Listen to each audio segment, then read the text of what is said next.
মিথ্যে কথা বলা সবসময় মানুষের জীবনে কোনো না কোনো আনওয়ান্টেড বিপদ ডেকে নিয়ে আসে। বড়রা ছোটবেলা থেকেই একটা কথা বারবার শিখিয়েছে যে মিথ্যা বলা হচ্ছে মহাপাপ। সেই সময় মনে হতো যে বড়রা কেন এই রকম বলে। আজকের যে ঘটনা আছে সেখানে দু তরফ থেকে দুটো মিথ্যে কথা বলা হবে এবং সেই দুটো মিথ্যে কথাই জীবনের কাল হয়ে দাঁড়াবে। আজকের ঘটনাটা একটা প্রাইম এক্সাম্পল যে যতটা চাদর ততটাই পা বাড়ানো উচিত। লোককে যদি তুমি বেশি বলো তাহলে তোমার সমস্ত ভালোর উপর তাদের একটা অদ্ভুত নজর লেগে যাবে। আজকের ঘটনা 2010 সাল থেকে। 2010 সালে উত্তরপ্রদেশের প্রয়াগরাজে একটা লয়ার তার চেম্বারে বসে বসে ভাবছে যে এইভাবে প্রয়াগরাজে এই লয়ারের লাইফ আর ভালো লাগছে না। সে ছোটোবেলা থেকেই দেখতে শুনতে ভালো ছিল, তার সাথে সাথে পড়াশুনোতেও মোটামুটি ভালো ছিল। যেহেতু তার ফ্যামিলিতে আরও অনেক আইনজীবী আছে এবং তাদের ফ্যামিলিতে আইনজীবী হওয়ার চলন আছে, সেহেতু সেও এলএলবি নিয়ে পড়াশুনো করে অ্যান্ড একটা সময় গিয়ে বার এক্সাম দিয়ে আইনজীবী পর্যন্ত হয়ে যায়। সে প্র্যাকটিস তো করছিল কিন্তু তার মন পড়েছিল মুম্বাইতে। সে দেখতে ভালো ছিল। প্রয়াগরাজে সে ছোটোখাটো মডেলিংয়ের চেষ্টা করেছিল, কিন্তু প্রয়াগরাজে সেই সময় কোনো বড় সিনেমাতে চান্স পাওয়া খুব একটা সহজ ছিল না। তো তার জন্য তাকে যেতে হবে মুম্বাই। ঠিক এই সময় সেই আইনজীবী যার নাম হচ্ছে অমিত, তার বিয়ে দিয়ে দেওয়া হয়। বিয়ের পর একটা হ্যাপি লাইফ স্টার্ট হয়েছে, কিন্তু অমিতের মনে যে এটা সে তার ওয়াইফকে বলে, তার ওয়াইফ ওই ব্যাপারটা নিয়ে তাকে সাপোর্টও করে এবং বলে যে তুমি যদি এখানে ল নিয়ে কাজ না করে মুম্বাই যেতে চাও আমি তোমাকে সাপোর্ট করব। এই সময় যখন অমিত মুম্বাই যাওয়ার প্ল্যান করছে সেই সময় তার চেম্বারে প্রীতি বলে একজন নারী আসে। সেই নারী কোনো একটা সমস্যা নিয়ে এসেছিল এবং সেই সমস্যা সলভ করতে করতে প্রীতির জীবনের হামসফর কোথাও না কোথাও হওয়ার প্ল্যান করে নেয় অমিত। তো এদের মধ্যে একটা পরকীয়া সম্পর্ক শুরু হয়ে যায়। এই সমস্ত সম্পর্ক যতই চেষ্টা করি না কেন আমরা লুকানো যায় না। অমিতের ওয়াইফও এই জিনিসটা জেনে যায়। দেন অমিতের ওয়াইফ ডিসাইড করে যে এই সম্পর্কে সে থাকবে না, উল্টে অমিতকে তার বাড়ি থেকেই বার করে দেয়। অমিতেরও প্রয়াগরাজে থাকার আর কোনো ইচ্ছা ছিল না।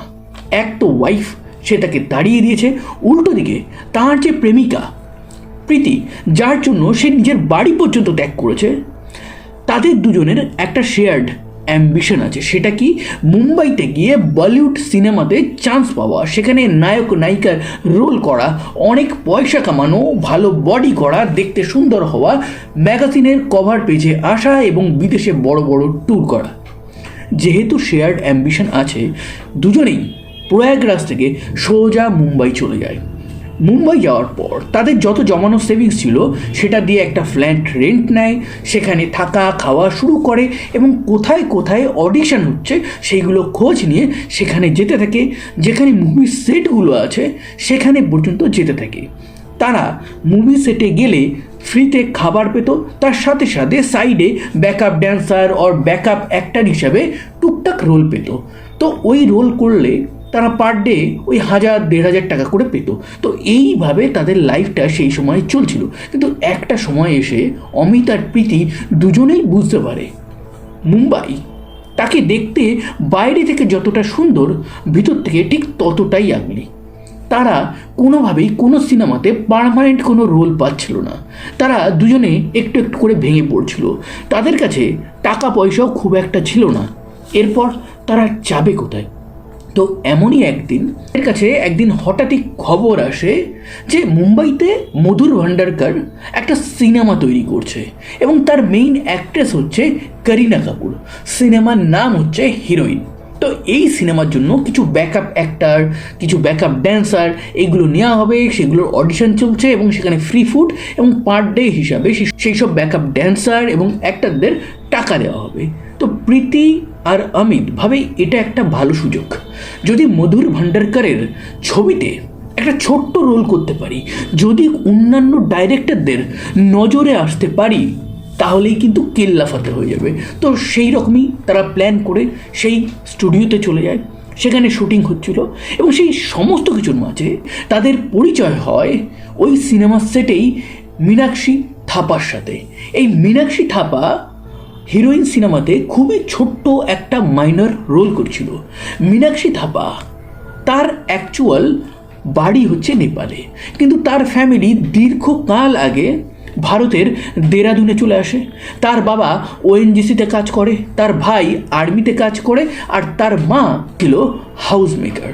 সে এভিয়েশন নিয়ে পড়াশুনো করে, কিন্তু এভিয়েশনের পাশাপাশি সে ভালো ডান্স করতো, অ্যাক্টিং করতো এবং অনেক থিয়েটার গ্রুপে যোগ দিয়েছিল। সেও মুম্বাইতে এসেছিল শুধুমাত্র অ্যাক্ট্রেস হওয়ার জন্য।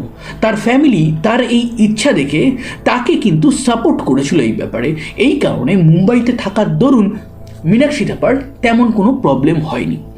এবার এই যে অমিত প্রীতির সাথে মীনাক্ষী থাপার পরিচয় হলো, এই পরিচয়ের ব্যাপারে যখন অমিত নিজের ইন্ট্রোডাকশন দেয়, তখন সে বলে যে আমি মেনলি বলিউড ইন্ডাস্ট্রি থেকে বিলং করি ভোজপুরি ইন্ডাস্ট্রি থেকে। আপনারা ভোজপুরি ইন্ডাস্ট্রির ব্যাপারে কম বেশি জানেন, আর যদি নাও জেনে থাকেন নিশ্চয়ই ভোজপুরি গান তো শুনেইছেন। এই ভোজপুরি ইন্ডাস্ট্রি থেকে অমিত বিলং করে, সেখানে তার ভালো চেনা জানা আছে। যদি মীনাক্ষী থাপা কোনো রকম এই ভোজপুরি মুভিতে রোল নিতে চায়, তাহলে সে যেন তাকে কন্ট্যাক্ট করে। এবার উল্টো দিকে যখন মীনাক্ষী নিজের পরিচয় দিচ্ছে, তখন সে বলে যে আমি অ্যাকচুয়ালি নেপালের রয়্যাল ফ্যামিলি থেকে বিলং করি। তো আমি জাস্ট এই মুভিতে রোল পাওয়ার জন্য এসেছি, এটা আমার শখ। আমার মনে হলে আমি যে কোনো সময় নেপালে চলে যাবো, মানে একটা বিন্দাস লাইফ কাটাবো, এত কষ্টের আমার দরকার নেই। কিন্তু ওই যে আছে না ক্যামেরার সামনে অ্যাক্টিং করা, ওটাকে আমি ভালোবাসি। তোমার যখন ভোজপুরি ইন্ডাস্ট্রিতে লিঙ্ক আছে, আমারও কিছু ব্যবস্থা করো। এই থেকে তাদের মধ্যে বন্ধুত্ব শুরু হয় এবং এই বন্ধুত্ব শুরু হওয়াটা আপনি বুঝতে পেরেছেন যে প্রথম থেকেই মিথ্যার উপরে দাঁড়িয়েছিল। অমিত না তো ভোজপুরি ইন্ডাস্ট্রির কাউকে চিনত, না তো কাউকে রোল দিতে পারবে। যদি রোল দিতে পারতো তাহলে তারা নিজেরা কেন গেল না? উল্টো দিকে মীনাক্ষী তার বাবা মা ভাইয়ের ব্যাপারে বলেছি, তারা নেপাল থেকে বিলং করতো, কিন্তু দীর্ঘকাল আগে তারা চলে এসেছে ভারতের দেরাদুনে। তো সেহেতু মীনাক্ষী যে নেপালের রয়্যাল ফ্যামিলি থেকে নয়, সেটা আপনারাও বুঝতে পেরে গেছেন। কিন্তু এই ক্ষেত্রে অমিত বুঝতে পারেনি, আর উল্টো দিকে মীনাক্ষীও বুঝতে পারেনি। কিন্তু এই মিথ্যার ছলনাতেই তাদের মধ্যে বন্ধুত্ব হয়ে যায়। তারা মিট করতে থাকে, মুভির ব্যাপারে ডিসকাস করতে থাকে, তাদের ফিউচার প্ল্যানিংয়ের ব্যাপারে ডিসকাস করতে থাকে। অমিত আর প্রীতি একটা জিনিস দেখতে পায় যে মীনাক্ষী রয়্যাল ফ্যামিলি থেকে বিলং করে, তার কাছে নিশ্চয়ই অনেক টাকা আছে, এবং যখনই তারা কোথাও যেত তার সমস্ত খরচা বহন করতো এই মীনাক্ষী। তো মীনাক্ষীর কাছে যে টাকা আছে সেটা কোথাও না কোথাও এরা কনফার্ম হয়ে যায়। এবং এই কনফার্মেশনের পর এবং তাদের আর্থিক অবস্থা দেখার পর তারা তাদের মাথায় একটা কুবুদ্ধি আনে। অমিত আর প্রীতি মীনাক্ষীকে বলে, পুরী ইন্ডাস্ট্রিতে একটা মুভি তৈরি হচ্ছে, বাজেট অনেক, তারা একটা নতুন মুখ চাইছে, তো আমরা সাজেস্ট করেছি তোমার ফেসটাকে, এবং ডাইরেক্টর পছন্দ করে নিয়েছে, তোমাকে যেতে হবে, ওখানে অডিশন দিতে হবে, তো তুমি কি যাবে? তো মীনাক্ষী এক কথায় রাজি হয়ে যায়। তারা তিনজন 12 মার্চ 2012 ট্রেনে চড়ে বসে। মীনাক্ষীকে একজন ছাড়তেও আসে এবং সেই বন্ধুর সাথেও তার সেদিনই লাস্ট কথা হয়। তারপর তারা ট্রেন করে যায় প্রয়াগরাজে। তিনজনেই নামে। প্রয়াগরাজে তারা কেন নেমেছিল? প্রয়াগরাজে অমিতের একটা বাংলো বাড়ি আছে, সেই বাংলো বাড়িতে তারা 2-3 দিন স্টে করবে, দেন সেখান থেকে তারা উত্তরপ্রদেশের গোরখপুরে যাবে এবং ওই গোরখপুরেই অডিশন হবে এবং শুটিং হবে। এই কথাটা বিশ্বাস করে মীনাক্ষী সেখানে যায়। 13 মার্চ মীনাক্ষী তার মাকে ফোন করে। তারপরের দিন তার মা যখন মীনাক্ষীর ফোন না পায়, তখন সে মীনাক্ষীকে ফোন করে। মীনাক্ষী ফোনটা ধরে না। তার পরের দিনও মীনাক্ষীর মা তাকে ফোন করলে ফোনটা সুইচ অফ যায়। এবার মীনাক্ষীর মা ভয় পেয়ে যায়। মীনাক্ষীর মা তখন মীনাক্ষীর ভাইকে বলে, মীনাক্ষীর ভাই যে আর্মিতে ছিল সে সেই সময় বাড়িতে এসেছিল, বিপদ বুঝে সঙ্গে সঙ্গে মীনাক্ষীর যত বন্ধু ছিল তাদেরকে এক এক করে ফোন করতে থাকে। তারা বলে মীনাক্ষী হয়তো কোনো শুটিংয়ে গেছে, এই কারণে তার ফোনটা সুইচ অফ আছে, তোমরা চিন্তা করো না। কিন্তু মীনাক্ষীর ভাইয়ের সন্দেহ হয়। মীনাক্ষীর ভাই সোজা চলে যায় মুম্বাইতে গিয়ে মীনাক্ষীর প্রত্যেকটা বন্ধু বান্ধবকে জিজ্ঞাসা করে। তো যে বন্ধু মীনাক্ষীকে ট্রেন স্টেশনে ছাড়তে এসেছিল তাকে যখন জিজ্ঞাসা করে তখন সে বলে যে মীনাক্ষী দুজনের সাথে গেছিল হচ্ছে উত্তরপ্রদেশের গোরখপুরে ভোজপুরি মুভির অডিশন দিতে।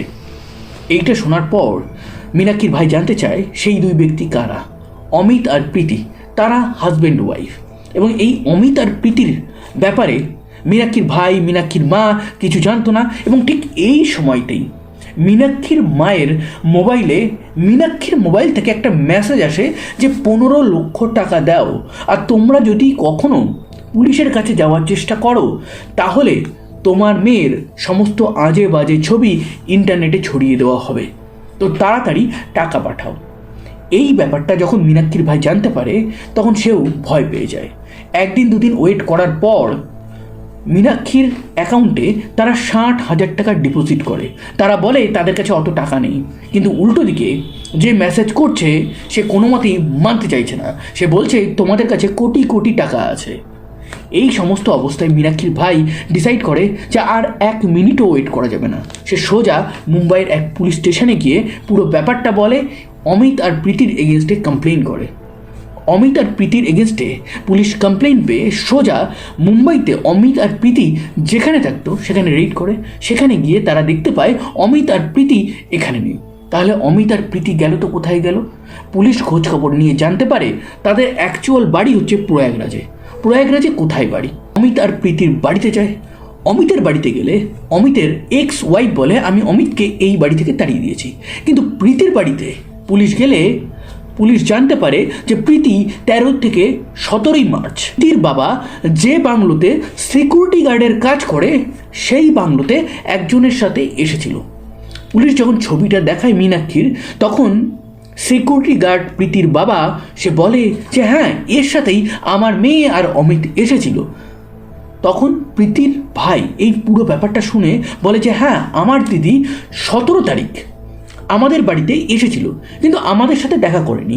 পিছনের দরজা থেকে সে বাড়িতে এন্ট্রি নেয় এবং পরে যখন আমি রান্নাঘরে যাই দেখি আমাদের বাড়ির রান্নাঘরে ছুরি নেই। তো পুলিশ বুঝতে পেরে যায় যে এই অমিত আর প্রীতি মিলে কিছু করে তারা অন দ্য রান আছে এবং প্রীতির ফ্যামিলি পুরো সত্যি কথা পুলিশকে বলেছে। পুলিশ তদন্ত করতে করতে তারা খবর পায় মুম্বাইয়ের অন্ধেরি এরিয়াতে একটা এটিএম থেকে 45,000 টাকা উইথড্র করা হয়েছে এবং সেই এটিএমের পাশেই প্রীতির যে ফোন আছে সেই ফোনের যে সিম আছে সেটা অ্যাক্টিভেট আছে। তো মুম্বাই পুলিশের একটা টিম যায় এবং একটা জায়গা থেকে অমিত আর প্রীতিকে অ্যারেস্ট করে। প্রথমে অমিত পালাতে যাচ্ছিল, কিন্তু পরে অমিতকেও পুলিশ ধরে ফেলে। তাদেরকে তদন্ত করা হয়। তদন্ত করার পর তাদেরকে 5 এপ্রিল 2012 নিয়ে আসা হয় প্রয়াগরাজে। তারপর তাদের যে গুলাটি বাংলো আছে যেখানে তারা মীনাক্ষীকে নিয়ে উঠেছিল সেখানে যাওয়া হয়। সেখানে অনেক খোঁড়াখুড়ি হয়। অমিত আর প্রীতি দেখায় যে একটা সেপটিক ট্যাঙ্ক আছে ওখানে। সেই সেপটিক ট্যাঙ্ক খোলা হলে সেখানে একটা মুন্ডুহীন নারীর দেহ পাওয়া যায়। অমিত আর প্রীতি বলে এটাই মীনাক্ষীর বডি। পুলিশ জিজ্ঞাসা করে মাথা কোথায়, মার্ডার উইপন যেটা আছে সেটা কোথায়? তখন এরা দুজন বলে যে সেটা কোথায় আমরা জানি না, আমরা রাস্তার মধ্যে ফেলে দিয়েছি। খুন করে আমরা বাস করে মুম্বাই যাচ্ছিলাম এবং সেই সময় জনপুরের রাস্তাতে মাথা আর ছুরিটা ফেলে দিই। এক্স্যাক্টলি কোথায় ফেলেছি সেটা আমরা বলতে পারবো না, কিন্তু পুলিশের একটু টনিক খাওয়ার পর তাদের সমস্ত কিছু মনে পড়ে যায়। তারা সেই প্লেসে নিয়ে যায়। পুলিশ সেখান থেকে মাথা এবং ছুরিটা উদ্ধার করে ময়না তদন্ত করা হয়। দেখা যায় মীনাক্ষীকে মৃত্যু দেওয়ার আগে তারা অনেক মারপিট করেছিল, হাত পা বাঁধা হয়েছিল, দেন গলা টিপে হত্যা করার পর অঙ্গগুলো আলাদা আলাদা করা হয়। মেইন বডিটা ফেলে দেওয়া হয় সেপটিক ট্যাঙ্কে, আর মাথাটা যাতে কেউ বডিটা চিনতে না পারে সেই কারণে দূরে রাস্তার পাশে ফেলে দেওয়া হয়। কিন্তু সবথেকে বড় কথা হচ্ছে যখন এই তিনজন ওই বাংলোতে এসেছিল তখন হয়েছিলটা কি? প্রথম কথা হচ্ছে অমিত আর প্রীতি তারা প্রথম থেকেই প্ল্যান করেছিল যে যেহেতু মীনাক্ষী রয়্যাল ফ্যামিলি থেকে বিলং করে, তার কাছে অনেক টাকা আছে, তো তাকে কিডন্যাপ করে তার মা বাবাকে ব্ল্যাকমেলিং করে তার কাছ থেকে অনেক টাকা হাতাতে হবে। এই মোতাবেক যেদিন প্রীতি, অমিত আর মীনাক্ষী ওই বাংলোতে ঢোকে তার পরপরই মীনাক্ষীর ফোনটা মীনাক্ষীর কাছ থেকে নিয়ে নেওয়া হয়। মীনাক্ষী যখন বুঝতে পারে এখানে বিপদ আছে তখন মীনাক্ষী ওই বাংলো থেকে বেরোতে চায়, তাকে বেরোতে দেওয়া হয় না। তাদের মধ্যে ঝগড়া ঝামেলা অশান্তি শুরু হয়। মীনাক্ষীর কাছ থেকে এটিএমের পিনটা নিয়ে নেওয়া হয় যাতে টাকা চাইলে তার ফ্যামিলির টাকা পাঠালে সেই টাকাটা তারা সহজে তুলতে পারে। মীনাক্ষী তখন বলে যে আমি কোনো রয়্যাল ফ্যামিলি থেকে বিলং করি না, প্লিজ আমার সাথে এরকম করো না।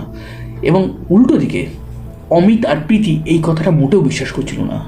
তারা চিৎকার চেঁচামেচি করতে থাকে এবং একটা সময় রাগের মাথায় অমিত গলা চিপে করে মেরে ফেলে। ওই সমস্ত কিছু করে 17 এবং 18 মার্চের রাতে তারা বাসে করে মুম্বাই চলে আসে। সমস্ত প্রমাণ নিয়ে পুলিশ কোর্টে ট্রায়াল শুরুর ব্যবস্থা করে। ট্রায়াল শুরু হয়। দীর্ঘ 6 বছর এই কেসটা কোর্টে চলে। ততদিন অমিত আর প্রীতি জেলে ছিল। 35টা মতন প্রত্যক্ষদর্শীকে জোগাড় করে পুলিশ। সবাই এদের এগেনস্টে সাক্ষী দেয় এবং শেষমেশ 2018 জানুয়ারি মাসে সাজা ঘোষণা হয়। কোর্ট এদেরকে আজীবন কারাবাস দেয় without any bail and parole. তো প্রথমেই বলেছিলাম না যে কোনো সম্পর্ক মিথ্যে দিয়ে শুরু হলে সেই সম্পর্কে প্রবলেম আসতেই বাধ্য। এখানে যদি মীনাক্ষী বলতো আমি একটা নর্মাল ফ্যামিলি থেকে বিলং করি, আর উল্টো দিকে অমিত আর প্রীতি যদি বলতো আমরাও স্ট্রাগলিং তোমার মতন, তাহলে এই সমস্ত জিনিস হতোই না। হয়তো কাটে কোনো দিনও সাকসেস পাওয়া যায় না, সেটা একদম প্রুভেন এই ঘটনার মাধ্যমে। তো এই ছিল আজকের একটা ট্রু ক্রাইম ঘটনা। এই রকম রিয়েল লাইফ ট্রু ক্রাইম ঘটনা ইন স্টোরি ফরম্যাটে যদি আপনারা শুনতে চান তাহলে অবশ্যই আমার চ্যানেলটিকে সাবস্ক্রাইব করবেন। সাবধানে থাকবেন, সুস্থ থাকবেন, আনন্দে থাকবেন। আবার দেখা হবে নতুন কোনো এক ভেরি ইন্টারেস্টিং ট্রু ক্রাইম ঘটনার সাথে।